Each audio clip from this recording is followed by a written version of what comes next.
ব্যথা পাচ্ছি, আমার আর সহ্য হচ্ছে না। আমাকে আর কষ্ট দিবেন না, আমাকে অন্তত এখন ছেড়ে দিন প্লিজ, আমার আর সহ্য হচ্ছে না। আমি কান্না করে যাচ্ছি আর কথাগুলো বলতেছি, কিন্তু কে শুনে কার কথা? আর উনি আমার কথা শুনবেনই বা কেন? কারণ হলো আমি যে তার কাছে টাকায় বিক্রি হয়ে আছি। আমি কখনো ভাবতে পারিনি যে টাকার জন্য নিজের শরীরটা বিক্রি করে দিতে হবে। আমার খুব কষ্ট হচ্ছে। আমি অনেক জোরে জোরে কান্না করতে লাগলাম, যেটা ওনার কাছে একদম বিরক্তি লাগতে লাগলো। এই মেয়ে, এই মেয়ে, এত জোরে জোরে চিল্লাও কিসের জন্য? যেভাবে চিল্লাইতেছো মনে হচ্ছে তুমি এইখানে আজকে প্রথম। প্লিজ এখন আমাকে ছেড়ে দিন, আমার সহ্য হচ্ছে না। কান্না জড়িত কণ্ঠে ওনাকে আকুতি মিনতি করতে লাগলাম। সত্যি আমার আর সহ্য হচ্ছে না, অনেক কষ্ট হচ্ছে আমার। চুপ থাক, তোকে আমি টাকা দিয়ে কিনে নিয়েছি এত সহজে ছেড়ে দেওয়ার জন্য। আমি যদি আমার তৃপ্তিটা আমি মেটাতে না পারি তাহলে তোকে টাকা দিব কিসের জন্য? ওনার কথা শুনে চুপ হয়ে গেলাম, আর কোনো কিছু বললাম না। সবকিছু মুখ বুজে সহ্য করে নিতে লাগলাম। উনি তো ভুল কিছু বলেননি, যা বলেছে সব ঠিক বলেছে। কারণ আমি তার কাছে টাকা নেব, আর উনি আমাকে এমনি এমনি টাকা দেবে? ওনার সাথে আমি কন্ট্রাক্ট করেছি। হায় রে দরিদ্রতা, তুই যে মানুষকে এইভাবে নষ্ট করে দিতে পারিস, আজকে আমি তার জলযান্ত্র একটা প্রমাণ। তারপর উনি আবার ওনার ইচ্ছা মতো আমাকে ব্যবহার করতে লাগলেন, আর আমার দুই চোখ দিয়ে নোনা পানি গড়িয়ে পড়তে লাগলো। আমি, আমার মা আর আমার একটা ভাই গ্রামে থাকতাম। অন্যের জমিতে বাসা করে থাকতাম, ছোট্ট একটা কুঠির, তাতেই অনেক সুখে শান্তিতে বসবাস করতেছিলাম। কিন্তু হঠাৎ করে সেখানকার মাতব্বর জমি দখল নিয়ে নিল, আর আমাদেরকে প্রতিদিন নির্যাতন করতে লাগলো। জমিটা ছেড়ে দেওয়ার জন্য বাধ্য হলাম জমিটা ছেড়ে দিতে। শহরের উদ্দেশ্যে রওনা দিলাম। সবাই বলে শহরে নাকি অনেক টাকা পয়সা, শহরে আসলেই নাকি টাকার অভাব হয় না। অনেক মুরব্বীরা বলে একটু কষ্ট করলেই নাকি টাকার অভাব হয় না শহরে। তাই আমরা চিন্তা করলাম আমরা তো খেটে খেতে পারবো, তাই কিছু টাকা ধার নিয়ে শহরের উদ্দেশ্যে চলে আসলাম। তারপর শহরে আসলাম ঠিকই, কিন্তু এইখানে তো আমি কিছুই চিনি না। কোনো রাস্তা কোন দিকে চলে গেছে কিছুই তো বুঝতেছি না। হঠাৎ করে রাস্তা পার হতেই আমি আর মা রাস্তা পার হওয়ার পর পেছনে তাকিয়ে দেখি ভাইয়া এখনো রাস্তার মাঝে। ভাইয়াকে তাড়াতাড়ি আসতে বললাম। হঠাৎ করে একটা কার কোথা থেকে এসে ভাইয়াকে সজোরে আঘাত করলো। ভাইয়া ছিটকে গিয়ে রাস্তার মাঝে পড়লো। এটা দেখার পর মা সজোরে কান্না করতে করতে ভাইয়ের কাছে দৌড়ে গেল। আমি সেখানে স্থির হয়ে বিষয়টা অনুভব করতে লাগলাম। আমাদের সাথে এখন কি হয়ে গেল? আমি তাৎক্ষণিকভাবে দৌড়ে ভাইয়ের কাছে গেলাম। একটা রিক্সাওয়ালাকে কান্না করতে করতে বললাম একটা হসপিটালে নিয়ে যেতে। আমরা এখানকার কিছুই চিনি না। রিক্সাওয়ালাটা অনেক ভালো ছিল, তিনি তাৎক্ষণিকভাবে আমাদেরকে নিকটস্থল একটা হাসপাতালে নিয়ে গেলেন, এবং রিক্সাওয়ালাটা আমাদেরকে অনেক সাহায্য করলেন। আমার ভাইয়াকে ধরে হাসপাতালের ভেতরে নিয়ে গেলেন এবং একটা নার্সের সাহায্যে একটা কেবিনে নিয়ে গেল। আমার ভাইয়াকে এবং ডাক্তারকে ডাক দিলেন উনি নিজেই। আসলে গরিব মানুষ বলে গরিব মানুষের মর্ম, না হলে উনি কেন বা আমাদের এতটা সাহায্য করবেন? কোনো বড়লোক হলে তো আমাদের দিকে ফিরেও তাকাবেন না। যদি বড়লোকরা ভালো হতো তাহলে যখন উনি আমার ভাইয়াকে গাড়ি চাপা দিলেন, তাহলে তো নিশ্চয়ই উনি গাড়িটা দাঁড় করিয়ে আমার ভাইয়াকে দেখে যেতে পারতেন অন্তত। ভাইয়াকে ডাক্তার দেখে শুনে বলল, পেশেন্টের অপারেশন করাতে হবে। অপারেশন করাতে তার 30,000 টাকা লাগবে। ডাক্তারের কথা শুনে মা আমার মুখের দিকে তাকাচ্ছেন, আর আমি মায়ের মুখের দিকে তাকাচ্ছি। এত টাকা কই পাবো? যেখানে আমাদের কাছে 300 টাকা নেই, সেখানে 30,000 টাকা আসবে কোথা থেকে? কথাটা বলে ডক্টর চলে গেলেন। আমরা তো এখানকার কোনো কিছুই চিনি না, তাহলে এত টাকা আমরা কই থেকে পাবো? আপনাদের কি রকম চিন্তিত দেখাচ্ছে? কিসের জন্য? আপনারা এই শহরে আজকে নতুন এসেছেন? কারণ আপনাদের দেখে তো মনে হচ্ছে না আপনারা এই শহরে থাকেন। হ্যাঁ, আপনি ঠিকই ধরেছেন। এই শহরে নতুন এসেছি, এসেই এত বড় বিপদে পড়ব ভাবতে পারিনি। এখন আমরা কি করব ভেবে পাচ্ছি না। তারপর রিক্সাওয়ালা আমাকে একটা কাজের সন্ধান দেয়, সেখানে আমি কাজ করতে লাগলাম। 2-1 দিন কাজ করেছি, আর ভাইয়ার কিছু ঔষধ তা দিয়ে কিনেছি, আর ডাক্তারের অল্প কিছু বিল দিয়েছি। কিন্তু এইভাবে কাজ করলে তো আর ভাইয়ার অপারেশনের টাকা জমাতে পারবো না আমি। 2-1 দিনে বেশ কয়েকজনের সাথে পরিচিত হয়ে গেলাম, সবার কাছে হাত পেতেছি, সবাই শুধু শুধু দূর দূর করে তাড়িয়ে দিয়েছে। তারপর সেখানে একজন মহিলার সাথে পরিচয় হয়, আর সেই মহিলা আমাকে এই কাজের পরামর্শ দেয়। আসলে মহিলাটা নাকি আগে থেকেই এই ব্যবসা করে। আমি তাকে মুখের উপর না করে দেই, কিন্তু তারপরে ডাক্তার আমাকে বলল আগামী 3 দিনের মধ্যে অপারেশনের টাকা হসপিটালে জমা দিতে না পারলে আমার ভাইয়াকে নাকি আরও হসপিটালে রাখবে না। এটা শোনার পর আমার সব কিছু যেন ঘুরতে লাগলো। কি হবে এখন, কি করব? তারপর আর কি করার, নিজেকে বিলীন করে দিলাম নিজের সব কিছু। আসলে যারা দরিদ্র বা একটু মধ্যবিত্ত পরিবারের মেয়ে তারাই হয়তো গল্পটা বুঝতে পারবে, আর যারা একটু ধনী বা ধনীর দুলালি তারা হয়তো গল্পটা বুঝতে পারবে না। এই যে মেয়ে, আর কান্না করতে হবে না। এই নাও, তোমার সবকিছু পরে রেডি হয়ে নাও। ওনার কথা শুনে চোখ খুলে তাকিয়ে দেখলাম উনি বিছানা থেকে নেমে সামনে সবকিছু পরে রেডি হয়ে দাঁড়িয়ে আছে। আমি এতটাই চিন্তায় মগ্ন ছিলাম যে কখন উনি উঠে গেছে আমি নিজেই বুঝতে পারিনি। তাড়াহুড়ো করে সবকিছু পরে রেডি হয়ে দাঁড়িয়ে রইলাম। উনি পকেট থেকে 3টা বান্ডিল টাকা বের করে আমার হাতে ধরিয়ে দিলেন। ঘড়ির দিকে তাকিয়ে দেখি ভোর 5টা, তার মানে আর কিছুক্ষণ পরেই সকালের আলো ছড়িয়ে পড়বে সারা পৃথিবীতে। কিন্তু আজকের এই কালো রাত কখনো ভুলতে পারবো না আমি। কি হলো, এখানে এখনো দাঁড়িয়ে আছো কিসের জন্য? যাও এখন। ওনার কথা শুনে ভয় পেয়ে গেলাম। আসলে আমি এখানকার কোনো রাস্তাঘাট চিনি না। আপনি আমাকে রাতে নিয়ে এসেছেন, আর আমি কোনো কিছু ভালো করে দেখতে পারিনি, তাই। ও, তাহলে এই ব্যাপার, বুঝতে পেরেছি। এখন আমাকে তোমাকে আগের জায়গায় নামিয়ে দিয়ে আসতে হবে, তাই তো? ওনার সাদামাটা ব্যবহারটা দেখে আমি অনেকটা অবাক হয়ে গেলাম। অনেক, কিভাবে এত ভালো ব্যবহার করতে পারে আমার সাথে, আমার মতো একটা নষ্টা মেয়ের সাথে। আমি মাথা নাড়িয়ে হ্যাঁ সূচক জবাব দিলাম ওনাকে। তারপর উনি যেতে লাগলেন, আর আমি ওনার পেছনে পেছনে। উনি গিয়ে গাড়িতে বসলেন আর ওনার পাশেই আমাকে বসতে বললেন। আমি প্রথমে না বললাম, উনি আমাকে ধমক দিয়ে বসতে বললেন। বাধ্য হয়েই ওনার পাশে বসলাম। নাও, এবার শুরু করো। ওনার কথার মাথা মুন্ডু আমি কিছুই বুঝলাম না, তাই চুপচাপ বসে রইলাম। কি হলো, কিছু বলতে বলছি? এভাবে চুপচাপ থাকতে বলিনি। আপনি অনেকটা আজব ব্যবহার করতেছেন এখন, কারণ আপনি তো আমাকে কোনো প্রশ্ন করেননি, আর আমি হঠাৎ করে আপনাকে কি বলবো? আচ্ছা, তোমাকে কিছু বলতে হবে না, আমি বলতেছি। একটা বড়লোক বাপের নষ্ট ছেলে শুনতে অবাক লাগতেছে, তাই না? কিন্তু এটাই সত্যি। আমি অনেক মেয়ের সাথে রাত কাটিয়েছি, অনেক কিছু করেছি। এমন কোনো খারাপ কাজ নেই যে আমি করিনি। আমার কথাগুলো শুনে আমার কাশি হচ্ছে। আমি এতটাই খারাপ, তাহলে আমার সাথে এত ভালো ব্যবহার কেন করতেছেন? আমাকে এইসব কথা কেন বলতেছেন, কেন? আচ্ছা, আপনি আমাকে এইসব কথা বলতেছেন কিসের জন্য? আমি তো আপনার চেনা পরিচিত কেউই না। চেনা পরিচিত কেউ না, এটা সত্যি, কিন্তু তার থেকেও আপন কেউ হতে পারো। আমি আপনার কথা বুঝতে পারতেছি না, যা বলবেন ক্লিয়ারলি বলবেন। উনি কথা না বলে শুধু একটা মুচকি হাসি দিয়ে সামনে তাকিয়ে গাড়ি চালাতে লাগলো। সামনে একটা ফার্মেসি চোখে পড়তেই আমি ওনাকে গাড়ি দাঁড় করাতে বললাম। উনি গাড়ি দাঁড় করিয়ে আমাকে প্রশ্ন করলেন।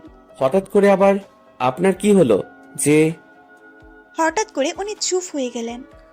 উনি গাড়ি থেকে নেমে ফার্মেসির দিকে যেতে লাগলেন। আমি অবাক হয়ে তাকিয়ে রইলাম। কোনো কথা না বলে উনি হঠাৎ ফার্মেসিতে যাচ্ছেন কিসের জন্য? উনি ফার্মেসিতে কিছুক্ষণ অপেক্ষা করে আবার গাড়ি থেকে আসতে লাগলেন। গাড়িতে উঠে আমার দিকে একটা পেইন কিলার ধরলেন। আজব তো, উনি কিভাবে বুঝতে পারলেন যে এখন আমি এটাই কিনতে ফার্মেসিতে যাব? এভাবে অবাক হয়ে আমার দিকে তাকিয়ে না থেকে তাড়াতাড়ি একটা হাতে নাও, আর আমি গাড়ি চালাতে শুরু করে দেই। আমি সবকিছু জানি, তোমাকে তো বললামই। তারপর উনি আমাকে হাসপাতালের সামনে নামিয়ে দিয়ে চলে গেলেন, আর যাওয়ার আগে বললেন যে খুব তাড়াতাড়ি দেখা হচ্ছে আমাদের। আমি বুঝলাম না ওনার কথাগুলো। আমার মাথায় শুধু একটাই টেনশন, এখন টাকাগুলো হসপিটালে জমা দেব, আর আমার ভাইয়ের অপারেশন হবে, আর আমরা এই শহর থেকে চলে যাব। কিন্তু একটা ভয় হচ্ছে, মাকে কি জবাব দেব যদি জানতে চাই আজকে রাত কোথায় ছিলাম। এত ভয় পেলে চলবে না, নিজেকে একটু ঠিক রাখতে হবে, তাহলেই হবে। মায়ের কাছে ধরা পড়া যাবে না। আমি ভয়ে ভয়ে কেবিনে প্রবেশ করলাম। কেবিনে প্রবেশ করে দেখি মা ভাইয়ের মাথার কাছে বসে ভাইয়ের মাথায় বিল্লি কেটে দিচ্ছে। আমার মা আমাকে দেখতে পেয়ে আমার দিকে অবাক দৃষ্টিতে তাকিয়ে আছে। তার চোখ দেখে বোঝা যাচ্ছে যে মা আমাকে জিজ্ঞেস করতে চাচ্ছে আমি রাতে কোথায় ছিলাম, কিন্তু মুখ ফুটে প্রশ্নটা করতেছে না। কি রে, আজকে এরকম দেখাচ্ছে কিসের জন্য? আর সারা রাত কোথায় ছিলি? দেখো মা, এত প্রশ্ন ভালো লাগে না। টাকা এনেছি, টাকা এখন হসপিটাল ব্যাংকে জমা দিয়ে আসি। আমি তোর মা, আমার সাথে তুই এভাবে কখনো কথা বলিসনি। আজকে তুই হঠাৎ করে এ কথা বলতেছিস, নিশ্চয়ই কোনো ঘটনা ঘটিয়েছিস। আমার থেকে সত্যি সত্যি কথাটা লুকানোর চেষ্টা করবি না। তার থেকে বড় কথা হলো, এক রাতে কি এমন কাজ করেছিস তার জন্য তোকে এতগুলো টাকা দিল মালিক?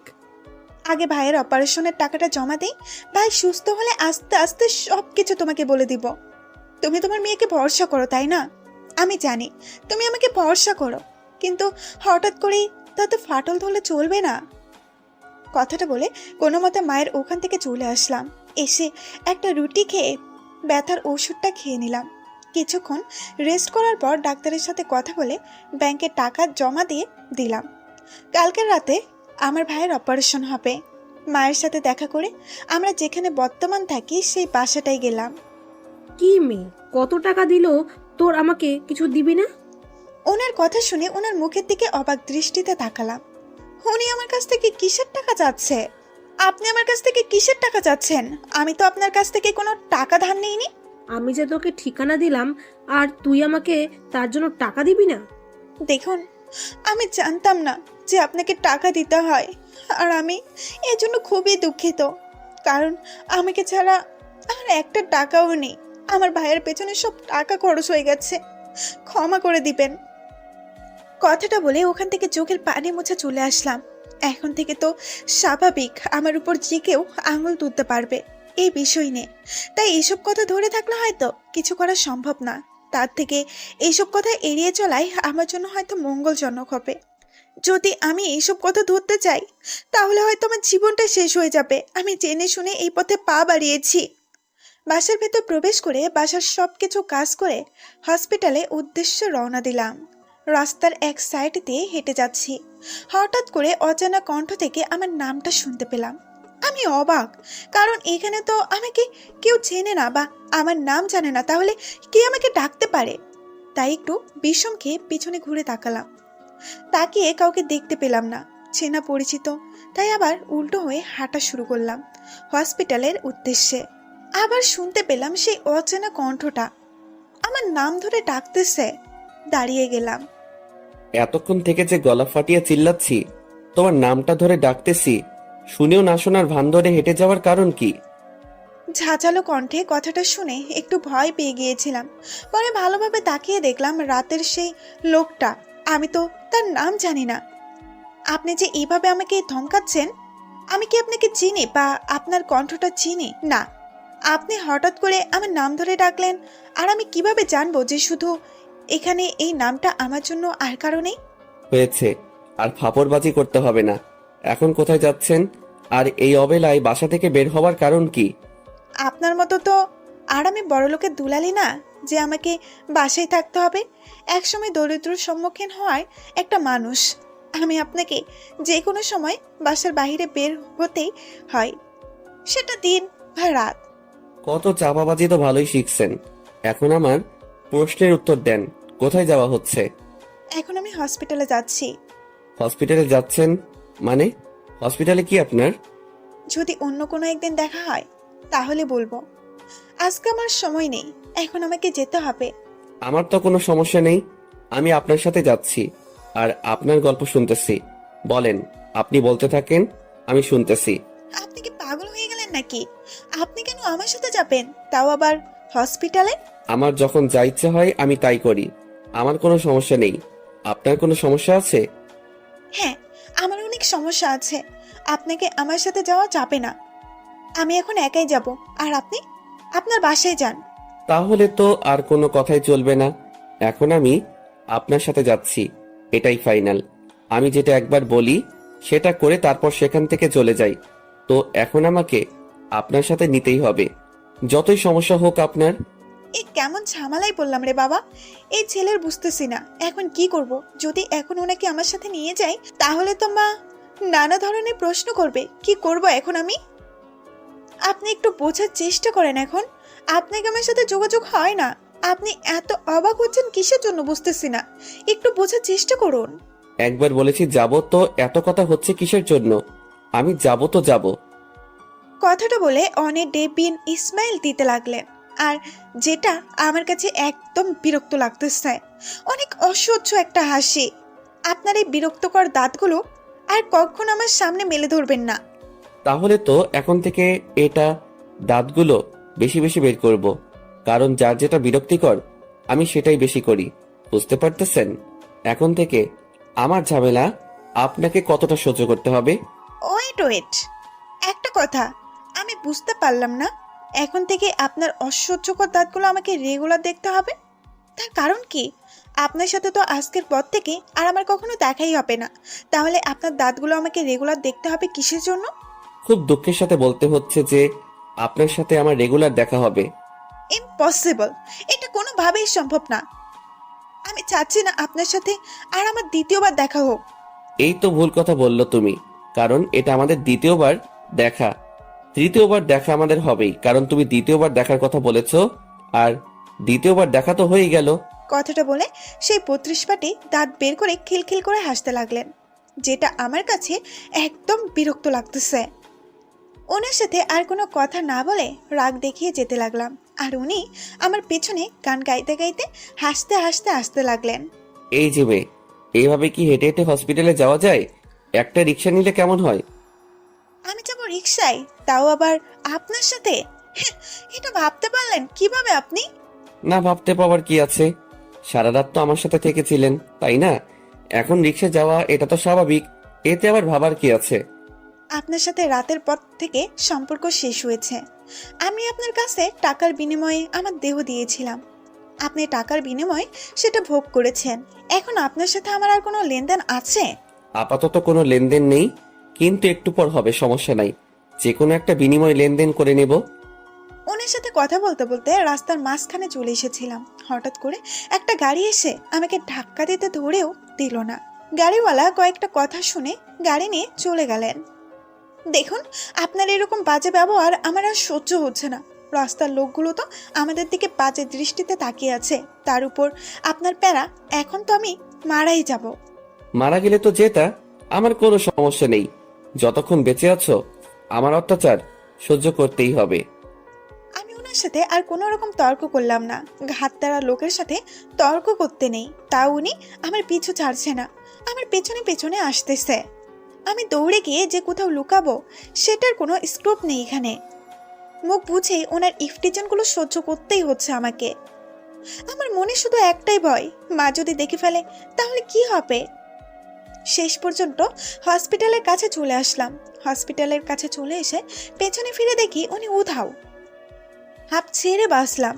একটু শান্তি মতো নিঃশ্বাস নিয়ে হসপিটালের ভেতরে প্রবেশ করলাম। এই মেয়ে আমাদের হসপিটালে কি করে? আর একটু হলেই তোর আব্বুর কাছে ধরা খেয়ে যেতাম। সিসি ক্যামেরা ফুটেজে দেখতো যে আমি একটা মেয়ের পিছনে পিছনে যাচ্ছি। কিন্তু এটা তো আমাকে জানতেই হবে যে মেয়েটা কেন হসপিটালে, কি কাজ, এটা তোমাকে জানতে হবে। না হলে তো আমার প্ল্যান কাজে দিবে না। আবার কোথায় গিয়েছিলে? আমি তো তোমার টেনশনে আরো নাজেহাল হয়ে যাব। আমাকে নিয়ে তো টেনশন করতে হবে না, তুমি ভাইয়াকে সব সময় দেখে শুনে রাখো। আমি একটু বাসায় গিয়েছিলাম, আমরা যেখানে এখন বর্তমান থাকি সেইখানে গিয়েছিলাম। গিয়ে কিছু কাজ করে তারপর আসলাম। আর হসপিটালের টাকা দিয়ে দিচ্ছি, কালকে রাত্রে ভাইয়ের অপারেশন হবে। সেটা তো অনেক খুশির খবর। আচ্ছা, তুই তাহলে তোর ভাইয়ের কাছে একটু থাক, আমি একটু বাইরে থেকে আসতেছি। আমি ভাইয়ার মাথার কাছে একটা চেয়ার টেনে নিয়ে বসলাম, আর আম্মু বাইরে গেল। আমি শুধু ভাবতেছি, গ্রামে আমরা কত সুখে শান্তিতে ছিলাম। আমাদের ভাগ্যে কি এটাই লেখা ছিল? কেন আমাদের সাথে এরকমটা হলো? আমরা তো কারো কোনো ক্ষতি করিনি, আমি তো আমাদের মতো ছিলাম। আনমনে ভাবতেছিলাম, হঠাৎ কারো পায়ের আওয়াজ শুনে ভাবনা ছেড়ে দিলাম, দিয়ে পেছনে তাকিয়ে দেখি আপনি শেষ পর্যন্ত এইখান পর্যন্ত চলে এসেছেন। আর কত জ্বালাবেন আমাকে? প্লিজ এখন আপনি আর আমাকে জ্বালাবেন না, প্লিজ। আপনি এখান থেকে চলে যান, একটু পরেই আম্মু এখানে চলে আসবে, তখন কি না কি হয়ে যাবে। আপনি প্লিজ চলে যান। ওনাকে হাত জোর করে অনিয়ন বিনয়ন করে বলতে লাগলাম, কিন্তু উনি আমার কথা শুনে হেসেই যাচ্ছে। আর এখন উনাকে খুন করতে ইচ্ছে করতেছে আমার। আপনার সাহস কি করে হয় একজন ডাক্তারকে হসপিটাল থেকে তাড়িয়ে দিচ্ছেন? বাহ, বুঝতেছি না, আপনার মাথা কি ঠিক আছে? আপনাকে কি পাবনায় পাঠাতে হবে নাকি? আচ্ছা ওয়েট, আমি একজন ডাক্তারকে পাঠিয়ে দিচ্ছি এই ক্যাবিনে, যে আপনার চেক আপ করবে, আর আমি আমার পেশেন্ট চেক আপ করবো। কি আবল তাবল বলতেছেন আপনি? মেয়াদ উত্তীর্ণ গাঁজা খেয়ে এসেছেন নাকি? আপনি ডাক্তার, আর সেটাও আমাকে বিশ্বাস করতে হবে? ইম্পসিবল। আপনি এই রুম থেকে চলে যান এক্ষুনি। আহা, এতটা রাগ দেখাতে নেই সোনা, একটু রাগটা কমাও, একটু একটু ধৈর্য ধরো, তাহলে সব কিছু বুঝতে পারবা। এখন এখান থেকে বাইরে গিয়ে অপেক্ষা করুন, আর আমাকে শান্তি মতো আমার পেশেন্টকে দেখতে দেন, বুঝছেন? আমি কখনোই বিশ্বাস করি না যে আপনি একজন ডাক্তার। একজন মাতাল মানুষ কখনো ডাক্তার হতে পারে না। একজন ডাক্তার কখনো এইভাবে চলাফেরা করতে পারে না, বুঝছেন? আর আপনি আমার ভাইয়ের কিসের চেক আপ করবেন? উনি আমার কথায় কোনো পাত্তা না দিয়ে রুম থেকে চলে গেলেন। বুঝতে পারলাম না হঠাৎ ওনার কি হয়ে গেল। আমার মাথায় একটা কথা এখনো আসতেছে না যে উনি কিভাবে ডাক্তার হতে পারে। ওনাকে দেখে তো আমার ডাক্তার মনে হলো না, মনে হয় জঙ্গলের পশু বা কোথাকার গুন্ডা। একজন নার্স কেবিনে প্রবেশ করে আমার পাশে এসে দাঁড়ালো। আপনার কি মাথায় কোনো সমস্যা আছে? এখানে ডাক্তার এসেছিল, ডাক্তারের সাথে কিভাবে ব্যবহার করতে হয় আপনার কি সেটা জানা নেই? নাকি আপনাকে শিখিয়ে দিতে হবে? আপনাকে দেখে তো মনে হয় আপনি যথেষ্ট ভদ্র মেয়ে, কিন্তু এরকম অভদ্রতার মতো আচরণ করার কারণ কি? নার্স কি বলেন? আমার সব কিছু মাথার উপর দিয়ে চলে গেল, বুঝতেছি না। আর হঠাৎ এসে আমাকেও ঝাড়ি মারার কারণ কি? আমি আবার কি করলাম? আমি আবার কখন কোন ডাক্তারের সাথে মিসবিহেভ করলাম? আমার জানা মতে তো এখানে কোনো ডাক্তার প্রবেশ করেনি, তাহলে আমি কার সাথে মিসবিহেভ করলাম? কথাগুলো বলা শেষ করে দরজার দিকে তাকিয়ে দেখি কুখ্যাত লোকটার খিলখিল করে হাসতে হাসতে কেবিনের ভেতর প্রবেশ করতেছেন। নার্স, আর তোমাকে কিছু করতে হবে না, তুমি এখন তোমার কাজে যাও, বাকিটা আমি সামলিয়ে নিচ্ছি। ওকে স্যার, আপনার কোনো সমস্যা হলে জানাবেন। এর কি মাথা ঠিক আছে? এই অদ্ভুত লোকটাকে স্যার বলতেছে। আমার মাথায় কিছুই ঢুকতেছে না। আমার মাথায় মনে হচ্ছে বর্তমান গোবর ছাড়া অন্য কিছুই নেই। আমার কেন বিশ্বাস করতে কষ্ট হচ্ছে যে উনি একজন ডাক্তার। আমার ইচ্ছে করতেছে ওনাকে এক্ষুনি গলা টিপে মেরে ফেলি, তারপর এখান থেকে অন্য কোনো হসপিটালে আমার ভাইকে নিয়ে গিয়ে চিকিৎসা করাই। কি ম্যাডাম, এখন তো বিশ্বাস হলো যে আমি এখানকার একজন ডাক্তার? আপনি এখানকার ডাক্তার হন বা কুলি হন, যেটাই হন না কেন, আমার ভাইয়া যদি কিছু হয়ে যায় তাহলে তো আমি আপনাকে খুন করে ফেলবো। বাপরে, আমি তো পুরাই ভয় পেয়ে গেছি। তার অব্বুকে ফদিয়ে নেই।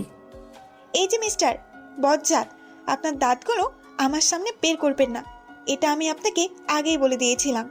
উফ, এত দেমাক! আচ্ছা, এত দেমাক দেখাও কিসের জন্য তুমি আমার সাথে? বুঝি না, এত ভাব, এত দেমাক, এত তেজ। বলছি না আমার সঙ্গে আপনি দাঁত বের করে দাঁত কেলাবেন না। এখন কিন্তু আপনি আমাকে প্রচুর ডিস্টার্ব করতেছেন, তার সাথে আমার পেশেন্টকে প্রচুর ডিস্টার্ব করতেছেন। এরকম পেতনিগুলোর মতো চিল্লাচ্ছেন কিসের জন্য? আমি তো আপনাকে এখানে চিল্লানোর জন্য থাকতে বলিনি। আপনি এখানে চুপচাপ থাকবেন, আমি আমার প্রশ্নটা চেক আপ করব, তারপর এখান থেকে চলে যাব। আর একটা কথা, আপনি পেশেন্টের কি হন? সেটা আমি চিল্লিয়ে চিল্লিয়ে অনেকবার বলেছি, আর বলতে পারবো না। এখন আমি আমার মুখটা বন্ধ করে বাইরে যাচ্ছি, আর আপনি আপনার তাড়াতাড়ি দায়িত্ব শেষ করে কেবিন থেকে চলে যান।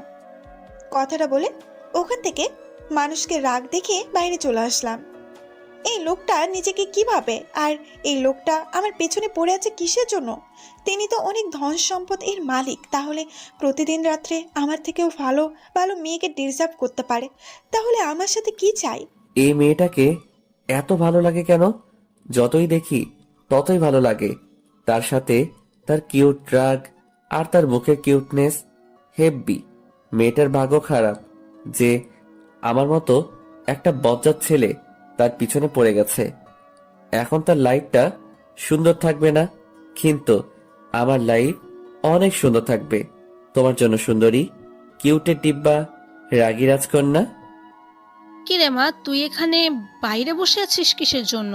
আমি তো তোকে ভিতর থাকতে বলেছিলাম। ভিতরে একটা কুত্তা হাতি বিড়ালের মতো লোক, তাই আমাকে বাইরে থাকতে হচ্ছে।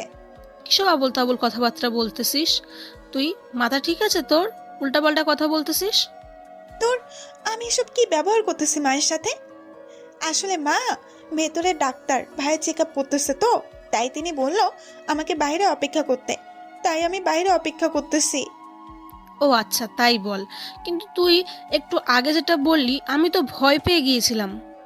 আন্টি, আপনার মেয়ের কি মাথার কোনো প্রকার সমস্যা হচ্ছে, বা ছোটবেলায় কি মাথায় কোনো প্রকার আঘাত পেয়েছিল? না তো বাবা, হঠাৎ করে এমন প্রশ্ন করতেছো। আমার মেয়ে কি তোমাকে কিছু বলেছে? মনে কিছু নিও না আবার। আমি তোমাকে তুমি করে বললাম। আতিক্ষাতে দেখো পাচ্ছি না। তুমি যদি লোকটা সত্যি ঘটনা জানো, তাহলে তুমি ওই লোকটাকে এত ঘৃণা করবে যা বলার অপেক্ষা রাখে না। না আন্টি, সেটা কোনো ব্যাপার না। আপনি আমার মায়ের বয়সে সমতুল্য। আপনি আমাকে তুমি করে বলবেন না তো কে আমাকে তুমি করে বলবে? আম্মু ভেতরে যাই, আর উনি হলেন আমাদের নতুন ডাক্তার, মানে ভাই আপনার নতুন ডাক্তার। ও আচ্ছা, তাহলে তুমি আমার ছেলের অপারেশন করবে? জি আন্টি, দোয়া করবেন যেন খুব ভালো করে অপারেশনটা করতে পারি। অবশ্যই দোয়া করবো বাবা। আর তুমি একটু দেখে শুনে আমার ছেলেটাকে তাড়াতাড়ি সুস্থ করে দাও। আমরা গ্রামে ফিরে যাব, আর এখানে থাকবো না। ও আচ্ছা, তাহলে ম্যাডামদের বাসা গ্রামে, আর তারা নতুন শহরে এসে বিপদে পড়ছে, যার ফলে এখন বুঝতে পারতেছি আস্তে আস্তে। কিন্তু আন্টি, আপনাদের তো মনে হচ্ছে আর গ্রামে যাওয়া হচ্ছে না, কারণ আপনার মেয়ে আমার থাক বলা যাবে না, অন্য একদিন বলবো। এখন মনের কথা মনেই থাক। কি হলো বাবা, কি এমন চিন্তা করতেছো? কিছু না আন্টি, আপনি ভেতরে গিয়ে বসুন, আমি আপনার মেয়ের সাথে কিছু কথা বলতেছি অপারেশন বিষয় নিয়ে। আমার বলতে হবে কেন? আম্মুকে বললেই তো হয়। আমি ভাইয়ের কাছে গিয়ে বসি। আন্টি হয়তো বুঝতে পারবে না, কিন্তু আপনি ঠিকই বুঝতে পারবেন। তাই আপনার সাথে এই বিষয়টা নিয়ে ডিসকাস করা উত্তম হবে। ছেলেটা তো ঠিকই বলেছে মা। তুই কথা বল, আমি তো এ বিষয়ে একটু কম বুঝি, তুই একটু বুঝবি। মা তুমি জানো না এই বজ্জাত লোকটা এখন আমাকে এত পরিমাণ চালাবে যেটা আমার সহ্যের বাহিরে। কথাটা বলে আম্মু ভেতরে চলে গেল, আর আমি কিছু করতে পারতেছি না। অবলা একটা মেয়ে কি আর করতে পারে? চুপচাপ মুখ মুছে দাঁড়িয়ে পড়লাম ওনার ভাঙা ক্যাসেট শোনার জন্য। কিন্তু উনি ওনার এখনো বয়ান শুরু করলেন না, তাই চোখ দুটো উপরে তাকিয়ে ওনার দিকে তাকালাম। দেখি উনি মিটমিট করে দাঁত বের করে হাসছে, আর আমার এদিকে জ্বলতেছে। কেন সেটা নিজেও জানি না, কিন্তু ইচ্ছে করতেছে এই মুহূর্তে যদি আমি ওনার ইচ্ছে মতো ধুলাই করতে পারতাম ওনাকে, তাহলে হয়তো নিজের মনটা একটু সান্ত্বনা দিতে পারতাম। এই যে ম্যাডাম, কি এত ভাবতেছেন? এদিকে আমি দাঁড়িয়ে আছি ডাক্তার। ডাক্তারকে একটু সম্মান দিতে হবে, তাই না? আপনি যেভাবে ভাব দেখাচ্ছেন, মনে হচ্ছে আপনি ডাক্তার আর আমি আপনার কাছে পেশেন্ট নিয়ে এসেছি, তাই না?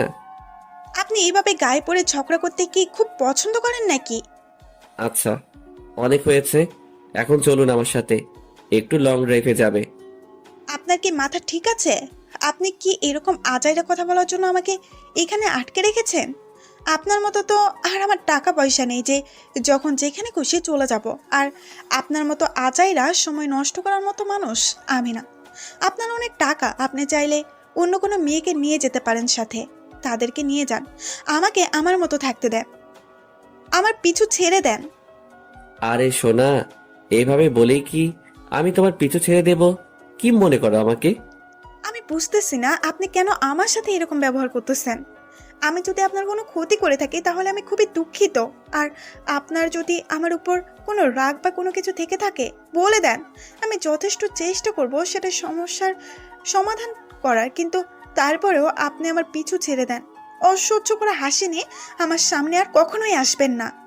আমি এত কথা বলতে পছন্দ করি না, কিন্তু কেন জানি তোমার সাথে কথা বলতে এবং তোমার রাগী টাইপের ঝগড়াগুলো শুনতে ইচ্ছে করে। এখন তোমার কাছে দুইটা অপশন দেব, তোমার যেটা খুশি তুমি সেটা চুজ করতে পারো।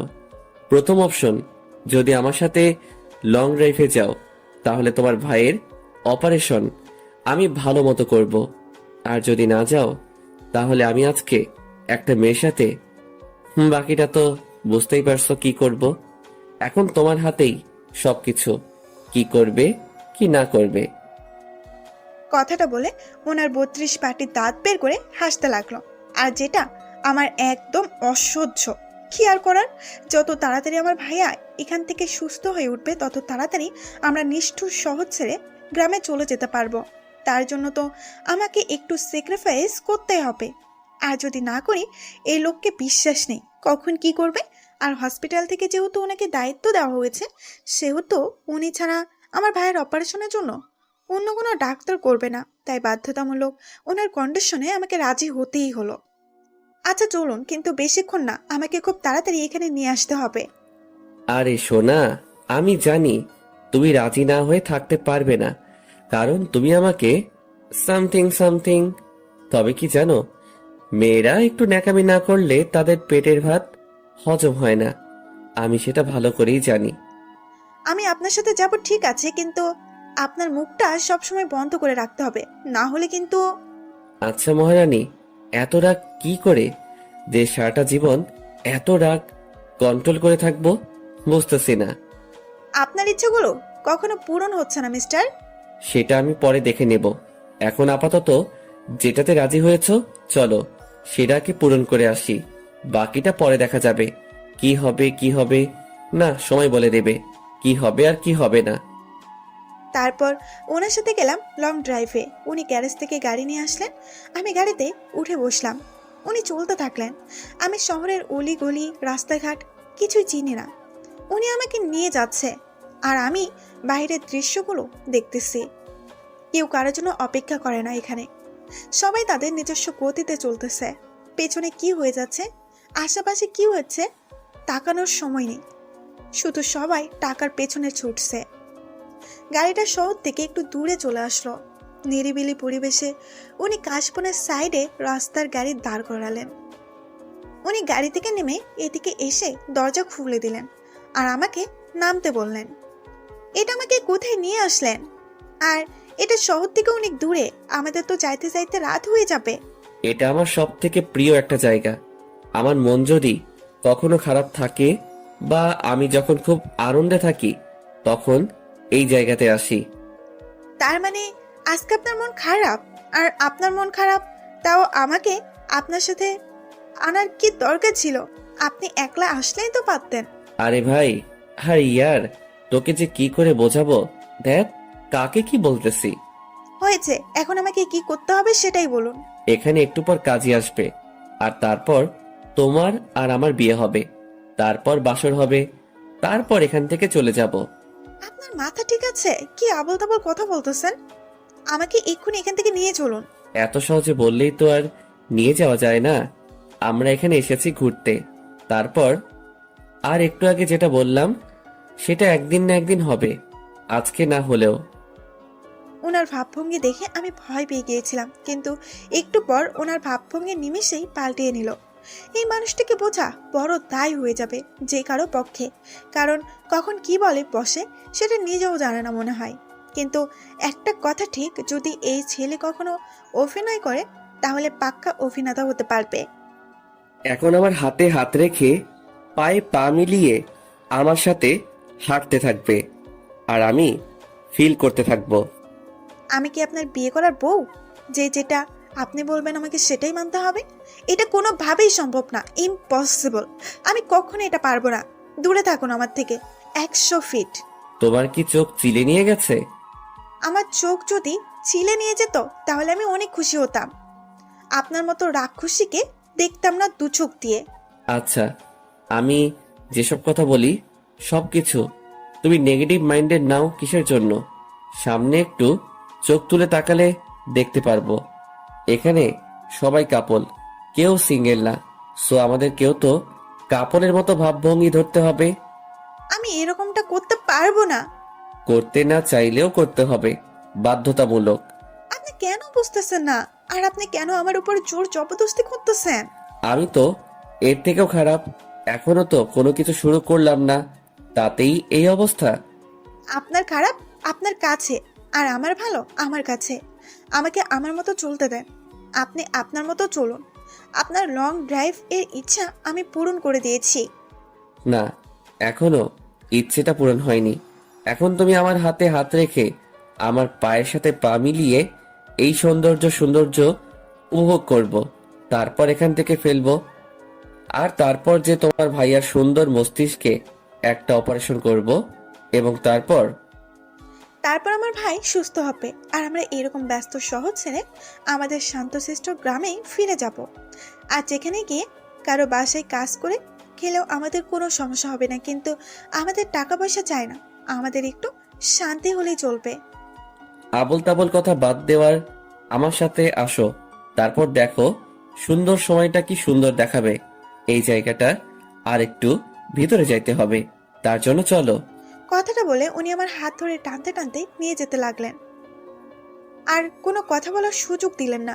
আমি হতবাক তার ব্যবহার দেখে। এমনভাবে হাত ধরে রেখেছেন যেন হাতটা ছিঁড়ে দিলে আমি এখান থেকে পালিয়ে যাব। এত তাড়াতাড়ি নিয়ে যাচ্ছেন, মনে হচ্ছে যে একটু দেরিতে গেলে সেখানকার সৌন্দর্যটা আমরা উপভোগ করতে পারবো না। আমি তো অনেক মেয়ের হাত ধরেছি, কিন্তু এত ভালো লাগা কাজ করেনি। কিন্তু এই মেয়ের কাছে কি এমন আছে যে ওর হাত ধরতে শুধু ইচ্ছাই করে, আর ওর হাতে হাত রেখে সব সময় পথ চলতে ইচ্ছা করে? কি আছে এই মেয়েটার মাঝে যা অন্য মেয়েদের মাঝে নেই? এই মেয়েটার সাথে থাকলে সময় যে কিভাবে বেরিয়ে যায় সেটা নিজেও জানি না। কিন্তু যখন আমি এইবার থেকে দূরে থাকি তখন কেন আমার অস্থির লাগে? কেন হচ্ছে এরকমটা আমার সাথে? আমি তো এরকম ছিলাম না, কেন হচ্ছে আমার সাথে এরকম? আমি তো এরকম হতে চাই না। উনি আমাকে নিয়ে যাচ্ছে, হঠাৎ করে একটা জায়গায় নিয়ে দাঁড়ালেন। আমি চারিদিকে চোখ বুলিয়ে নিলাম। এত সুন্দর একটা পরিবেশ, তাও আবার শহরের ভেতরে, একদম কোলাহল মুক্ত। এখানে মনে হচ্ছে না শহরের কোনো অস্তিত্ব আছে, মনে হচ্ছে এটা একটা অতুলনীয় সুন্দর একটা পরিবেশ, যা তুলনা হয় না। অবাক দৃষ্টিতে আর মুখটা একটু হা করে চারিদিকে তাকিয়ে আছি। সুন্দর জিনিসের প্রশংসা করতে গেলে আরো প্রশংসা করতে ইচ্ছে করে। এইভাবে হা করে তাকিয়ে আছো কিসের জন্য?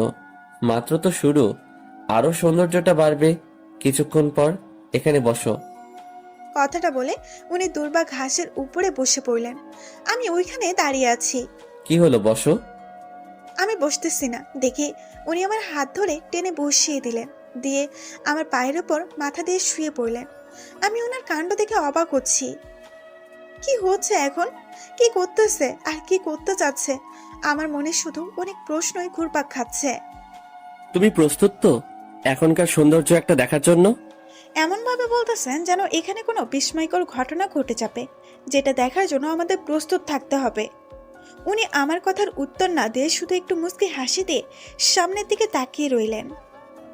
আমি ওনার সাথে কথা বললাম না, অপেক্ষা করতে লাগলাম যে এই জায়গাটার বিশেষত্ব কি যার জন্য অপেক্ষা করতে হচ্ছে আমাদের।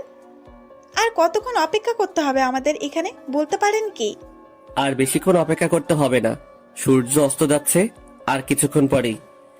আর কিছুক্ষণ পর কি হবে সেটা বলে দেন, তাহলে তো হয়েই গেল।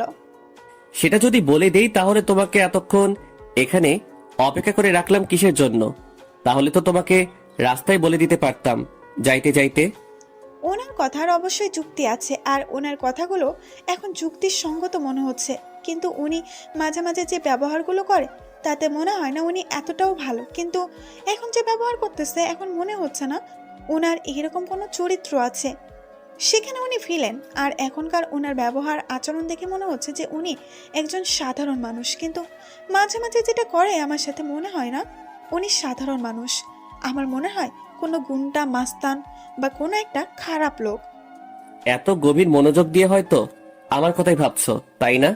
এত ভেবে লাভ নেই। ভাবছো যে এতটা খারাপ লোক কিভাবে তোমার সাথে এত ভালো ব্যবহার করতেছে। আসলে আমার কাছ থেকে কেউ ভালো কিছু আশা করে না, সব সময় খারাপ কিছু আশা করে। কথাটা বলে উদাসীন হয়ে সামনে থেকে তাকিয়ে রইলা। দেখে মনে হচ্ছে ওনারও ভেতরে কোনো কিছু চলতেছে। ভেতর কি চলতেছে সেটা শোনার আগ্রহ হলেও মুখ দিয়ে বা ভাষায় প্রকাশ করলাম না। আমি চুপচাপ বসে রইলাম। চুপচাপ বসে থাকতে থাকতে একসময় বিরক্ত লাগতে শুরু করলো। তার সাথে অসহ্যকর একটা সময়। তার সাথে তো একটা অসহ্যকর মানুষের সাথে বসে আছি। সবকিছু মিলেই নিজেকে কেমন জানি পাগল পাগল মনে হচ্ছে। হঠাৎ করে উনি উঠে দাঁড়িয়ে গেলেন। ওনার উঠা দেখে আমি উঠে দাঁড়িয়ে গেলাম। উনি আমার পেছনে চলে গেলেন আর পেছন থেকে ওনার হাত দুটো দিয়ে আমার চোখ দুটো ধরে ফেললেন। আশ্চর্য, এটা কিরকম ব্যবহার করতেছে একটা অভদ্র মানুষের মতো। নিজের ভেতর এখন যা মনে হচ্ছে বা যা ভাবতেছো ভাবতে থাকো, এতে আবার কিছু করার নেই। একটু পর তোমার জন্য সারপ্রাইজ অপেক্ষা করতেছে, আর আমি চাচ্ছি যে আমার ভালোবাসাকে সারপ্রাইজ করতে। ওয়েট, ভালোবাসার মানুষকে? নিদারুণ এই পৃথিবীতে ক্ষণস্থায়ী আর ক্ষণস্থায়ী জীবনে এমন কেউ আসে যাকে নিজের থেকেও বেশি ভালোবাসতে ইচ্ছে করে। কিন্তু একটা কথা, যাকে নিজের থেকে বেশি ভালোবাসবে সে তোমাকে প্রাধান্য দিবে না, এটাই বাস্তবতা। আপনার কথার মাথা মুন্ডু আমি কিছুই বুঝতেছি না। আর ভালোবাসার মানুষটা কে? আমি এটা জিজ্ঞেস করছি আপনাকে। জীবনে এমন কিছু সময় চলে আসে যেটা আমরা এক্সপেক্ট করি না, আর যাকে আমরা এক্সপেক্ট করি সেটা কখনোই জীবনে আসে না। আপনার এই উদাসীন কথাগুলো না আপনার কাছেই রাখবেন, আমাকে শোনাতে আসবেন না। আমার প্রশ্নের উত্তর দিবেন। আর আপনি কি আজে বাজে বা আবল তাবল কথা বলতেছেন? আমাকে এখান থেকে নিয়ে চলুন, আর আমার চোখ থেকে আপনার হাত দুটো সরান বলছি। ওয়েট সোনা পাখি, এতক্ষণ যেহেতু ধৈর্য ধরতে পেরেছো আমার জন্য, আর কিছুক্ষণ ধৈর্য ধরো। আমি মোটেও আপনার জন্য ধৈর্য ধরতে চাই না। আমি শুধু আমার ভাইয়ের, না এটা বলা ঠিক হবে না, তাহলে তো ওনার মাথাটা আবার গোবর দিয়ে ভরে যাবে, তখন আবার সমস্যা হবে। কি হলো সোনা পাখি, থমকে গেলে কেন? বলো বলো, আমি তো শোনার জন্য ওদের আগ্রহ নিয়ে আছি, বলো। এই যে মিস্টার, কি আপনার সোনা পাখি? আর এটা কোন ধরনের অসভ্যতামি? হঠাৎ করে উনি আমার চোখ দুটো ছেড়ে দিলেন। এখন চোখ দুটো বলতে পারো আর সামনের সৌন্দর্য উপভোগ করতে পারো। আমি ড্যাম শিওর যে তুমি সারপ্রাইজড হবেই। ওনার কথায় কোনো প্রশ্ন প্রত্যুত্তর না দিয়ে চোখ খুলে সামনে তাকিয়ে তো সত্যি আমি অবাক। অনেকগুলো জোনাকি পোকা, তার সাথে সাদা কাশফুল আর বিভিন্ন রকমারি লাইটিং। মনে হচ্ছে যেন এটা একটা অন্যরকম জগৎ। আমি ছোটাছুটি করা শুরু করে দিলাম আর জোনাক পোকাগুলো পড়তে লাগলাম, কিন্তু আমি ধরতে পারতেছি না। এই মেয়েটা কি সত্যি পাগল নাকি? এরকম ছোট বাচ্চাদের মতো ছোটাছুটি করতেছে কিসের জন্য? কিরকম বাচ্চা স্বভাব তার? বাচ্চাদের মতো জোনাক পোকার পিছনে ছুটতেছে। দেখে মনে হচ্ছে না যে এটা কোনো 20-21 বছরের মেয়ে। দেখে মনে হচ্ছে যে ছোট্ট একটা বাচ্চা মাত্র দৌড়াতে শিখিয়েছে। কেন এই মেয়েকে দেখলে আমার হার্টবিট বেড়ে যায়? কেন নিজের ভেতরের ফিলিংসটা অন্যরকম হয়ে যায়? কেন এই মেয়েটার সাথে সব সময় থাকতে ইচ্ছে করে? কেন এই মেয়েটাকে সব সময় দুচোখ ভরে দেখতে ইচ্ছে করে? কেন কেন হচ্ছে আমার এরকমটা? আমি তো এই মেয়ের মায়ায় পড়তে চাই না। আমার জীবনটা তো এতটা সুখী না যতটা করতে ভাবছি আমি। আমার কপালে কখনো সুখ নামের পাখিটি ধরা দেবে না, জানা সত্ত্বেও কেমন হয়ে মিথ্যা সুখের পেছনে ছুটছি কেন আমি? এই মেয়ে, রাত হয়ে গেছে, এখন চলো, হসপিটালে যাইতে হবে। আর কিছুক্ষণ পরে গেলে মান দেখতে পাচ্ছি না ঝোনাকি পোকাগুলো কাশফুলে কত মিষ্টি দেখতে লাগছে। হয়েছে, ন্যাকামো করতে হবে না, এখন চলো। রাক্ষস কোথাকার। কি বললো শুনতে পাইনি, ভালো করে আবার বলো তো শুনি একটু। নাকি আমি বন্ধ করে এখন চলুন, মুডটাই নষ্ট করে দিল। আন্টি, আপনার মেয়ে কোথায়? আপনাদের ডাক্তারের সাথে তো কথা বলতে গিয়েছিল, কিন্তু এখনো ফেরত দিয়েছে না বুঝতেছি না। আপনাদের মেয়ে আসলে বড় ডাক্তারের সাথে একটু দেখা করতে বলবেন। কেন মা, কোনো সমস্যা? আরে না না, কোনো সমস্যা না। বড় ডাক্তার আপনার মেয়ের সাথে কিছু কথা বলবে তো, তাই। আচ্ছা, আসলে আমি পাঠিয়ে দেবো। কথাটা বলে নার্স কেবিন থেকে চলে গেল। আমি কিছুক্ষণ পর হসপিটালে ফিরলাম। কেবিনে প্রবেশ করতে আম্মু আমাকে বলল, কেন মা, হঠাৎ করে বড় ডাক্তার আমার সাথে কি এমন কথা বলবে? কোনো সমস্যা নাকি? আমি তো জিজ্ঞেস করেছিলাম কোনো সমস্যা নাকি, কিন্তু নার্স তো বললো কোনো সমস্যা না, কিছু সাধারণ বিষয় নিয়ে নাকি তোর সাথে কথা বলবে। আচ্ছা, গিয়ে দেখা করে আয়। আচ্ছা, তুমি ভাইয়ের খেয়াল রাখো, আমি গিয়ে শুনে আসি। তারপর আমি বড় ডাক্তারের এখানে আসলাম। এসে দরজায় নক করলাম। উনি ভেতর থেকে আমাকে ভেতরে আসার পারমিশন দিলেন। আমি ভেতরে প্রবেশ করলাম। স্যার, আপনি আমাকে ডেকেছিলেন? তুমি আমাকে আঙ্কেল করে সম্বোধন করতে পারো, সমস্যা নেই। না স্যার, আঙ্কেল এটা আমার সাথে যায় না। স্যারটাই ঠিক আছে। তোমার সাথে আমার কিছু পার্সোনাল কথা ছিল। ওনার মুখ থেকে পার্সোনাল কথাটা শুনে আমি বেশ ঘাবড়ে গেলাম। আমি শুনেছিলাম ডাক্তাররা নাকি ভালো হয় না, খারাপ হয়। তাহলে কি উনিও ওই রকম? ওনাকে ভয়ে ভয়ে জিজ্ঞেস করলাম, জি স্যার বলুন। তোমাকে দেখে অস্থির লাগতেছে কেন? স্বাভাবিক হয়ে বসো। জি আমি ঠিক আছি, আপনি বলুন। আসলে কথাটা যে কিভাবে বলবো আর তুমি যে কিভাবে নিবা বুঝতেছি না। এখন সত্যি অনেক ভয় পাইতেছি। মনের ভেতর একটা অজানা ভয় কাজ করতেছে।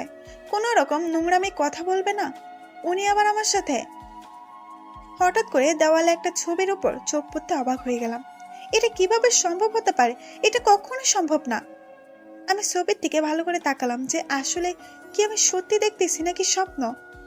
না, এটা তো স্বপ্ন নয়, এটা সত্যি। তাও কেন জানি আমার বিশ্বাস হচ্ছে না।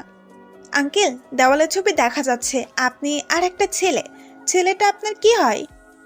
ছবিতে যে ছেলেটাকে দেখতে পাচ্ছ সে আমার বড় সন্তান। ও আচ্ছা, বুঝতে পেরেছি। তো আঙ্কেল কি বলবেন? কথাটা বলতে চাচ্ছি, কিন্তু তুমি যদি একটু রিয়েক্ট করো তাহলে তো লজ্জার ব্যাপার হয়ে যায়, তাই না? কোনো সমস্যা নেই আঙ্কেল। আমার যদি পছন্দ না হয় তাহলে আমি আপনাকে সম্মানের সহিত বলে দেব। তুমি কি আমার ছেলেটাকে বিয়ে করতে পারবে? কি? আঙ্কেল, এটা কি করে সম্ভব? তুমি চাইলে সব সম্ভব হতো। না, তুমি যদি... আঙ্কেল, এটা আমার পক্ষে পসিবল না। কারণ আমি একটা গ্রামের মেয়ে, আর আমার ভাইয়ের অপারেশনের টাকা আমি হসপিটালে জমা দিয়ে দিয়েছি। আজকের রাতে আমার ভাইয়ের অপারেশন হবে, আর আমরা খুব তাড়াতাড়ি গ্রামে চলে যাব। এই নিষ্ঠুর শহরে থাকবো না, আর থাকতে চাইও না। আমি তোমার কাছে হাত জোর করতেছি মা, কারণ আমি জানি তুমি পারবে আমার ছেলেটাকে ভালো করতে। আমার পক্ষে এটা কখনো সম্ভব না। আমি আপনার ছেলেকে ভালো করে জানি না, চিনি না। আমি কিভাবে আপনার ছেলেকে ভালো করতে পারবো? আর আপনার ছেলে তো ভালো। আমার ছেলে কখন কোথায় কি করে কি না করে সব খবর আমি রাখি। আর তুমি যে আমার ছেলের সাথে আজকে ঘুরতে গিয়েছিলে সেটাও আমি জানি। আমি সেখানে নিজ ইচ্ছায় যাইনি, আপনার ছেলে আমাকে বাধ্য করেছে, তাই আমি যেতে বাধ্য হয়েছি।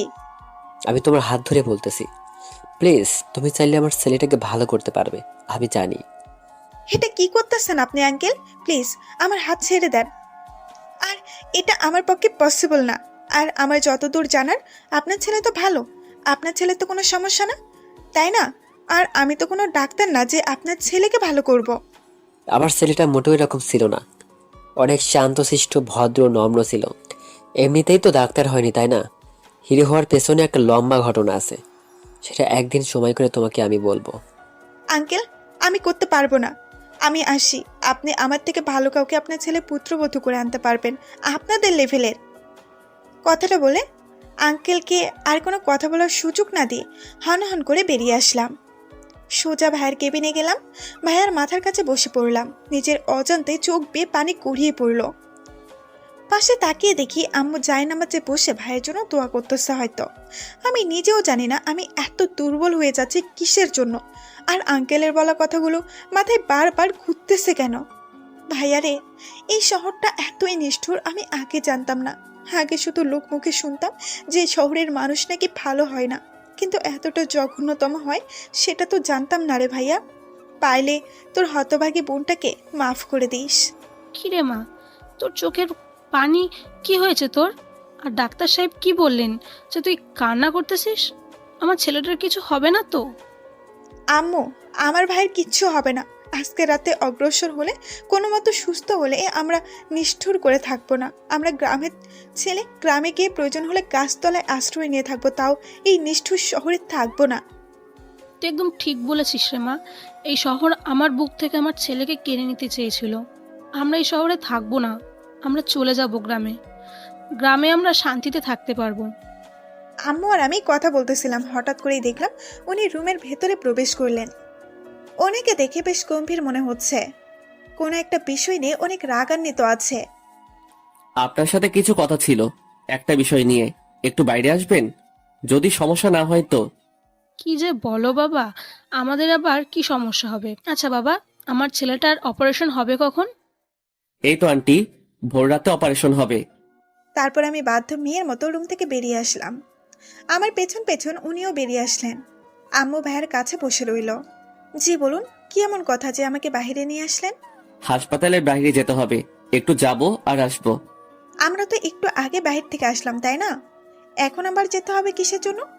আর আপনি তো আমাকে কন্ডিশন দিয়েছেন আপনার সাথে বাইরে ঘুরতে যাব, আর আপনি এসে আমার ভাইয়ের অপারেশন করবেন, আর এখন আবার বলতেছেন বাইরে যেতে হবে, কিন্তু কেন? এত প্রশ্নের উত্তর দিতে পারবো না এখন। যেতে হবে তো যেতেই হবে, আর কোনো প্রশ্ন শুনতে চাচ্ছি না। উনি গম্ভীর গলায় কথাটা বললো, দেখে মনে হচ্ছে বেশ রেগে আছে, কিন্তু কিসের জন্য হঠাৎ আমার সাথে এত রেগে যাচ্ছে ব্যাপারটা বুঝলাম না। আমি কি আপনার ঘরের বউ নাকি? যখন যেটা বলবেন সেটাই শুনতে হবে? কে আপনি? কেন আপনার সাথে যাব? দেখো, আমি ভালোই ভালোই বলতেছি, চলো আমার সাথে, নয়তো তোর ভাইয়ার অপারেশন হওয়ার বদলে এখানে লাশ হবে। ওনার বলা কথাটা শুনে আমি নিস্তব্ধ হয়ে গেলাম। কি বলতেছে উনি? কি এমন হয়েছে যার জন্য এইরকম জঘন্য কথাটা মুখ থেকে বের করলেন? আমি আর কোনো কথা বলার সাহস পেলাম না। উনি সামনে সামনে যাচ্ছে, আমি ওনার পেছন পেছন যাচ্ছি, বাধ্য মেয়ের মতো। কি করব আমি এখন? উনি ফোনটা হাতে নিয়ে কাকে কাকে জানি ফোন দিয়ে কি কি করতে বললেন।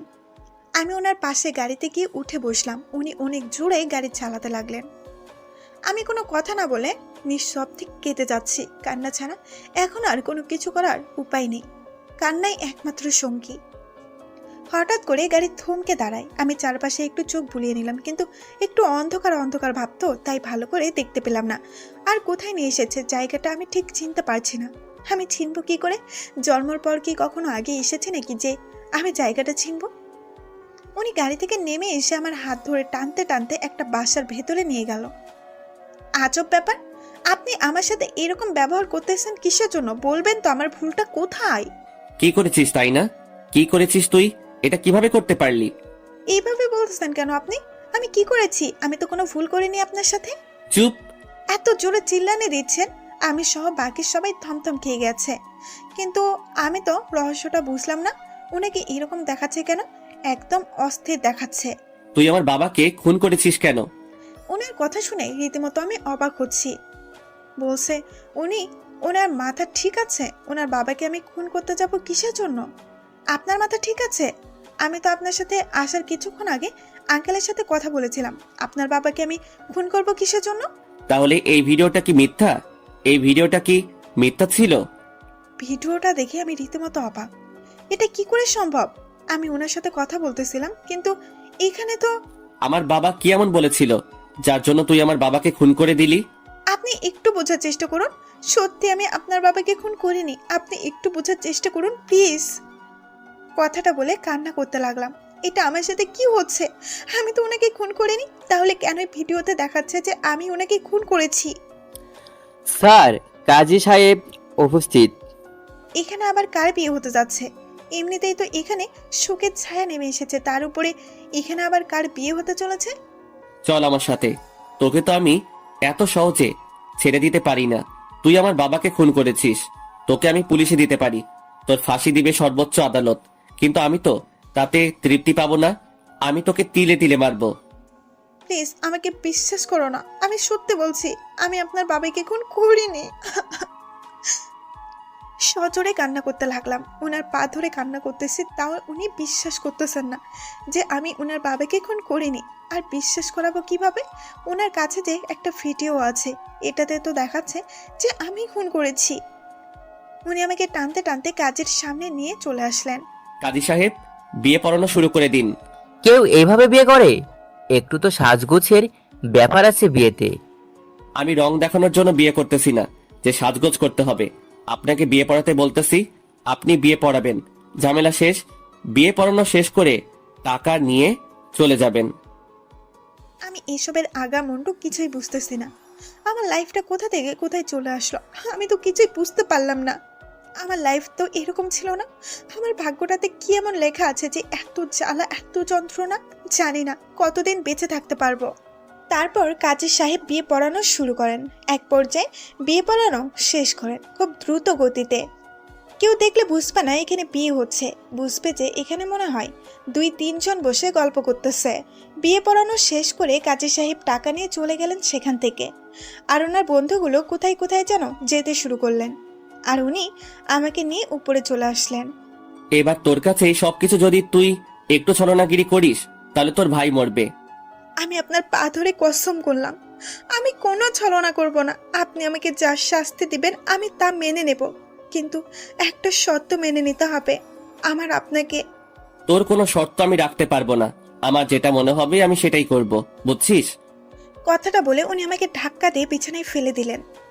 আমাকে বিছানার উপরে রেখে উনি ভেতর থেকে দরজাটা বন্ধ করে দিলেন এবং তারপর লক করে দিলেন। চাবিটা নিজের প্যান্টের পকেটে নিয়ে নিলেন। আমি শুধু একটা কথাই ভেবে পাচ্ছি না, ওনার বাবাকে কে খুন করতে পারে, কে আমাকে এভাবে ভাসিয়ে দিতে পারে। আমি তো এটাই বুঝতেছি না আমার সাথে কি হয়ে যাচ্ছে। আমি আমি তুমি তখন আঙ্কেলের সাথে কথা বললাম। আঙ্কেলকে দেখে তো মনে হয় না কোনো খারাপ লোক। যদি খারাপ লোক হতো তাহলে তো আমার সাথে খারাপ আচরণ করতেন, কিন্তু তাকে দেখে মনে হয় না তিনি অনেক খারাপ লোক। এখন আমাকে বলতো শুনি, তুই কেন আমার বাবাকে খুন করলি? আমার বাবা তোর সাথে কি এমন করেছিল যে তুই আমার বাবাকে খুন করলি? উনি আমার চুলগুলো নিজের হাত দিয়ে মুঠিবদ্ধ করে ধরে রেখে আমাকে কথাগুলো জিজ্ঞেস করতেছে। আমার তো মাথার অবস্থা করুন। আপনি বিশ্বাস করুন, আমি আপনার বাবাকে খুন করিনি। প্লিজ আমাকে এইভাবে কষ্ট দিবেন না। তাহলে ভিডিওটা কি মিথ্যা ছিল? কিভাবে ওটা মিথ্যা হবে? আমাকে একটু বলে দে যে ভিডিওটা কিভাবে মিথ্যা হতে পারে শালি। প্লিজ আমার চুলগুলো ছেড়ে দেন, খুব ব্যথা লাগতেছে। প্লিজ ছেড়ে দেন, আমি আপনাকে হাত জোর করে বলতেছি, আপনার পায়ে পড়ছি, প্লিজ। তাও আপনি আমার চুলগুলো ছেড়ে দেন। এটা তো আজকে মাত্র শুরু হলো, এখন আরো কি কি হবে? আজকে থেকে শুরু। যতদিন বেঁচে থাকবি প্রতিটা মুহূর্ত তোকে মৃত্যুর স্বাদ গ্রহণ করতে হবে। কথাটা বলতে বলতে উনি ওনার শার্টের বোতামগুলো খুলতে লাগলেন। শার্টের বোতাম খোলা শেষ করে উনি শার্টটা ছুঁড়ে ফেলে দিলেন ফ্লোরে। উনি আমাকে বিছানার উপর 2 হাত দিয়ে চেপে ধরলেন। উনি আমাকে চেপে ধরেছে, আমি ব্যথায় কোকিয়ে উঠেছি। বারবার উনাকে সরানোর চেষ্টা করতেছি, কিন্তু ওনার শক্তির সাথে আমি পারতেছি না। প্লিজ এরকমটা করবেন না আমার সাথে, প্লিজ। আপনি একটু বোঝার চেষ্টা করেন, আমার ভাইয়ের আজকে অপারেশন হবে। প্লিজ আপনি আমার সাথে এরকম করবেন না। অপারেশনটা তো আপনি করবেন, প্লিজ আমাকে ছেড়ে দিন। কিন্তু আমার কথা ওনার কান অবধি পৌঁছাচ্ছে না। উনি তাও ওনার কাজটা করে যাচ্ছে। আমার গলায় ওনার ঠোঁট দুটো বসিয়ে দিয়ে পাগলের মতো চুম্বন করতেছে। আপনাকে আমি অনুরোধ করতেছি, আমি তো আপনার কাছ থেকে পালিয়ে যাচ্ছি না বা হারিয়ে যাচ্ছি না, তাই না? আপনি সারা জীবন, মানে আমি যতদিন বেঁচে আছি ততদিন তো কষ্ট দিতে পারবেন, তাই না? অন্তত আজকে আপনি আমার ভাইয়ের অপারেশনটা ঠিক মতো করুন, প্লিজ। আপনি যা বলবেন আমি তাই শুনবো, না হলে আমার আম্মু বাঁচতে পারবে না। আর একবার যদি তুই আমার কাজে ডিস্টার্ব করিস তাহলে তোকে এখানে খুন করে ফেলবো। ওনার কথা হলো থমকে গেলাম, আর কোনো রকম আওয়াজ করলাম না। একটা বালিশ নিয়ে মুখ গুজে দিয়ে কান্না করতাম না, কিন্তু সেই কান্নার কোনো শব্দ হচ্ছে না। বেশ কিছুক্ষণ পর উনি আমাকে ছেড়ে দিলেন। আমার শুয়ে থাকলে চলবে নাকি? উঠে আমার পা টিপে দে। আমি কথা না শোনার ভান করে শুয়ে আছি। হঠাৎ করে উনি আমার চুল ওনার হাতে মুঠিবদ্ধ করে ধরে আমাকে বসিয়ে দিলেন বিছানার উপর। কথা বলতেছি, কথা কি তোর কানে যায় না? যেটা বলতেছি সেটাই কর। কোনো উপায় না পেয়ে ওনার পা টিপে দিতে লাগলাম। দেখি আমি সব বন্ধ করে বেশ মজা নিচ্ছে। প্লিজ এখন তো অন্তত আমার ভাইয়ের অপারেশনটা করতে চলুন। একদম কথা বলবি না, যেটা করতেছিস মন দিয়ে সেটাই করতে থাক। আর কোনো কথা বলার সাহস পেলাম না, ওনার পা টিপে দিতে লাগলাম। চোখ দিয়ে পানি গড়িয়ে পড়তে লাগলো। এটাই ছিল আমার ভাগ্য তাহলে? আজ সকালে কি ছিলাম আর রাতে কি হয়ে গেলাম? সব থেকে বড় কথা, উনি বিকেলে যে ব্যবহারগুলো করলেন আমার সাথে, আর এখন যে ব্যবহারগুলো করতেছে, ওনাকে দেখে মনে হয় না যে উনি এতটাই খারাপ, কিন্তু চোখ দিয়ে দেখো সবকিছু দেখতে সেম। বিশ্বাস না করে উপায় আছে? হয়েছে, এখন যা, তাড়াতাড়ি গোসল করে রেডি হয়ে নে, হসপিটালে যাব। উনি কথাটা বলতে দেরি, আমি ছটপটি গিয়ে গোসল করে বেরিয়ে আসলাম। বাথরুম থেকে বেরিয়ে এসে দেখি উনি রুমের ভেতর নিয়ে আমি আয়নার সামনে নিজেকে দেখতে আজকে নিজে নিজেকে চিনতে পারতেছি না। আয়নার ভেতরে থাকা মেয়েটা আমাকে গালি দিচ্ছে। সে বলতেছে, তোর মতো নষ্টা মেয়ে, তুই একটা মানুষকে খুন করেছিস। হঠাৎ করে দরজা খোলার শব্দ শুনে পেছনে ফিরে তাকিয়ে তো আমাকে, এটা কি করে হতে পারে? তাড়াতাড়ি রেডি হয়ে নাও, হসপিটালে যেতে হবে খুব তাড়াতাড়ি। আমি ওনার কথার কোনো জবাব না দিয়ে ওনার দিকে তাকিয়ে রইলাম। এইভাবে আমার দিকে তাকিয়ে থাকার কি আছে? বললাম তো তাড়াতাড়ি রেডি হয়ে নাও, হসপিটালে যেতে হবে। আমি যেন আমার নিজের কানকে বিশ্বাস করতে পারতেছি না। একটু আগে কি রূপ দেখলাম, এখন কি রূপ দেখাচ্ছে। কি হলো, কথা কানে যায় কি নেন, নাকি অন্য কোনো ব্যবস্থা করতে হবে আবার? আমি রেডি, আমি এইভাবে যাব, আর কিছু লাগবে না আমার। স্পষ্টভাবে কথাটা বললাম। এইভাবে আমি তোমাকে সবার সামনে, তাই না? আমার পেস্টিস বলে কিছু আছে নাকি, সেটাও ভুলে গেছো? ওনার এইবারের বলা কথাটা আমার বেশ খটকা লাগলো। উনি কি বলতে চাচ্ছেন? উনি তো একটু আগে আমার সাথে যেটা করলেন, আর এখন কিরকম ব্যবহার করতেছে। যাই হোক, এখানে অপেক্ষা করা, দেরি করা ঠিক হবে না। আমাকে দ্রুত যেতে হবে, এত ন্যাকামো না করে। আমি ওনাকে পাশ কাটিয়ে বাইরে যেতে চাইলে উনি আমার হাতটা ধরে ফেলে। বুঝলাম না উনি কি করতে চাচ্ছেন আসলে আমার সাথে। এই সেই বোকাটা, পরে সুন্দরভাবে বেরিয়ে আসো, বুঝছো? ওনার কথা শুনে অবাক না হয়ে পারলাম না। কি হচ্ছে এটা আমার সাথে? উনি তো আমাকে কষ্ট দেওয়ার জন্য নিয়ে এসেছে, তাহলে বোরখা দিচ্ছে কেন আমাকে? আমি আর ওনাকে প্রশ্ন না করে থাকতে পারলাম না। দেখুন, এত আদিক্ষেতা ভালো লাগতেছে না কিন্তু আপনার। প্লিজ চলুন একটু তাড়াতাড়ি। এটা করতেছি আমার স্বার্থের জন্য, আপনার জন্য না। আপনাকে যে কত টর্চার করছে তার তো দাগ পড়েছে, তাই না? আপনার আম্মু যদি আপনাকে প্রশ্ন করে তখন তো আপনি বিভ্রান্তে পড়ে যাবেন। তাই আপনাকে রক্ষা করার জন্য একটু তো ব্রেন খাটাতে হবে আমাকে। ও আচ্ছা, তাহলে এটাই ছিল ওনার মনে। আর আমি কিনা তা কি ভেবে বসেছিলাম। ছি, আমার ভাবনাগুলো সবসময় এত নিচু মনের হয় কিভাবে আমি বুঝি না। আমি ওনার সাথে আর কোনো তর্কে জড়ালাম না, কারণ আমার ভাইয়ার অপারেশন হবে, তাই আমাকে এখান থেকে তাড়াতাড়ি যেতে হবে। আমি দ্রুত গতিতে বোরখাটা পরে একটু ঠিকঠাক হয়ে নিলাম। পেছনে তাকিয়ে দেখি উনি দরজার এক সাইডে হেলান দিয়ে দাঁড়িয়ে আছে, আমার দিকে ফ্যাল ফ্যাল করে তাকিয়ে আছে। বুঝলাম না এভাবে তাকিয়ে থাকার কি আছে। সেটা যাই হোক, ওনার যা করার করতেছে। এখন আমাকে তাড়াতাড়ি ওনাকে নিয়ে যেতে হবে হসপিটালে। প্লিজ একটু তাড়াতাড়ি চলুন না। এত নাটক করতে হবে না, বুঝছো? আমি গিয়ে অপারেশনটা করব, শুধু বাকি সবকিছু রেডি আছে। ওনার কথা শুনে হাঁপ ছেড়ে বাঁচলাম। তাহলে ওনার মাথায় আছে যে আজকে আমার ভাইয়ের অপারেশন করাতে হবে। আমি তো ভাবছিলাম। একা একা কি বিড়বিড় করতেছো? জোরে জোরে কথা বলো, যেন আমিও শুনতে পারি যে আমাকে গালি দিচ্ছ নাকি। সত্যি কথা, আমি আপনার বাবাকে খুন করিনি। প্লিজ এই কথাটা অন্তত বিশ্বাস করুন। উনি হঠাৎ করে গাড়ি দাঁড় করালেন। বুঝলাম না উনি হঠাৎ গাড়ি দাঁড় করালেন কেন। আমি এই বিষয়টা নিয়ে আর কোনো কথা শুনতে চাচ্ছি না। আমার মাথা গরম করে দিবা না, এখনই বলে দিলাম। তাহলে অপারেশনটা আমি ঠিক মতো করতে পারবো না। ওনার কথা শুনে একদম চুপ হয়ে গেলাম, কারণ অপারেশনটা ঠিক মতো না হলে আমার ভাইয়া বাঁচতে পারবে না। আর আমার ভাই বাঁচতে না পারলে আমার আম্মু মারা যাবে, আর আম্মু মারা গেলে আমি বেঁচে থেকে কি করব। তারপর উনি গাড়ি চালাতে লাগলেন। হঠাৎ করে উনি কিছু বলতে শুরু করলেন। আব্বু আমার লাইফে এমন একজন পার্সন ছিল যাকে ছাড়া আমার শ্বাস রুদ্ধ হয়ে যায়, মনে হয় আমি মারা যাই। আমিও একসময় কারো প্রেমে অন্ধ ছিলাম, সেও আমাকে অনেক ভালোবাসতো। আমাকে ভালোবাসতো না এটা ভুল বললাম, সে আমার টাকাকে ভালোবাসতো, আর আমার বাবার টাকাকে। কিন্তু বিশ্বাস করো, আমি তাকে মন থেকে ভালোবাসতাম। সে আমার প্রথম ভালোবাসা ছিল। আমি তাকে এতটাই ভালোবাসতাম যে তার নিজের জীবনটাও বাজি রাখতাম আমি। আমার সাথে কাটানো তার লাস্ট বার্থডেতে আমার কাছ থেকে একটা জিনিস চেয়েছিল সে। আমি হাসি